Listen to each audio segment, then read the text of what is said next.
Hello friends, જલપાની રસોઈમાં આપનું સ્વાગત છે। આજે એકદમ સ્વાદિષ્ટ અને ટેસ્ટમાં ખાટા મીઠા એવા બટાકા વડા બનાવવાની છું। તો રેસીપીને એન્ડ સુધી જુઓ અને જો મારો વિડીયો તમને ગમ્યો હોય તો લાઇક, શેર અને સબસ્ક્રાઈબ કરવાનું ના ભૂલતા। તો શરૂ કરીએ બટાકા વડા બનાવવાની રેસીપીને। તો સૌપ્રથમ પહેલાં એક કુકર લઈ લઈશું અને કુકરમાં 4 થી 5 નંગ બટેકા લઈ લેવાના છે અને એમાં પાણી ઉમેરીશું અને પાણી ઉમેર્યા પછી થોડું મીઠું એડ કરીને બટેકાને 4 થી 5 વિસલ થાય ત્યાં સુધી બાફવા માટે મૂકી દેવાના છે। તો એ બફાય ત્યાં સુધીમાં આપણે ચણાના લોટનું ખીરું તૈયાર કરી દઈએ। તો એની માટે મેં 2 થી 3 ચમચા જેટલો ચણાનો લોટ લઈ લીધો છે।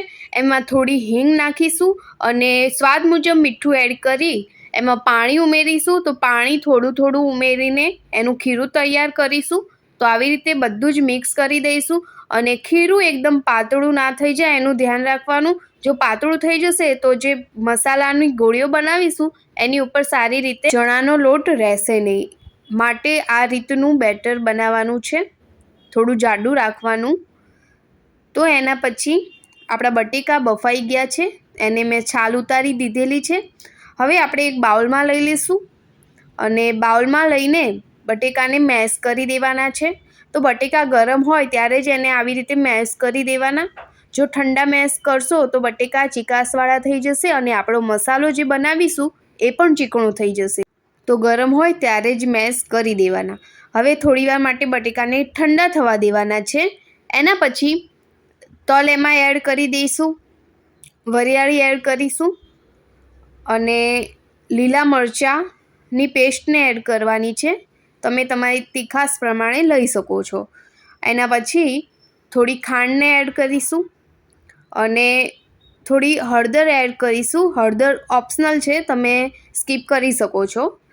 એના પછી લાલ મરચું પાવડર એડ કરીશું અને ગરમ મસાલો ઉમેરીશું અને ગરમ મસાલો ઉમેર્યા પછી ધાણા જીરું પાવડર એડ કરીશું। એના પછી સ્વાદ મુજબ મીઠું ઉમેરીશું અને લીંબુનો રસ ઉમેરી દઈશું।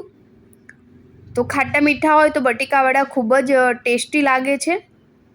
અને એના પછી ઝીણી સમારેલી કોથમીરને એડ કરી દઈશું અને બધો જ મસાલો સારી રીતે મિક્સ કરી લેવાનો છે। તો આવી રીતે જ બધો મસાલો મિક્સ કરી દઈશું અને તમે વઘાર પણ કરી શકો છો મસાલાનો। તો જો મારો વિડીયો તમને ગમ્યો હોય તો લાઇક, શેર અને સબસ્ક્રાઈબ જરૂરથી કરી દેજો। તો અવનવી રેસીપી તમને મળતી રહેશે। હવે આપણે મસાલાની નાની ગોળીઓ વાળી લેવાની છે। તો આપણે બધા જ મસાલાની આવી રીતે નાની ગોળીઓ વાળી લેવાની છે। જો મારો વિડીયો તમને ગમ્યો હોય તો કોમેન્ટ કરવાનું ના ભૂલતા અને મારી ચેનલને સબસ્ક્રાઈબ કરી લેજો, જેથી અવનવી રેસીપી તમને મળતી રહેશે। બટેકા વડામાં ખાટો મીઠો જો ટેસ્ટ હશે તો જ બટેકા વડા ખાવાની મજા આવશે। જેથી ખાંડ અને લીંબુનો રસ ચોક્કસથી એમાં એડ કરવાનો। તો અહીંયા બધી જ ગોળીઓ સરસ એવી મેં વાળી દીધી છે।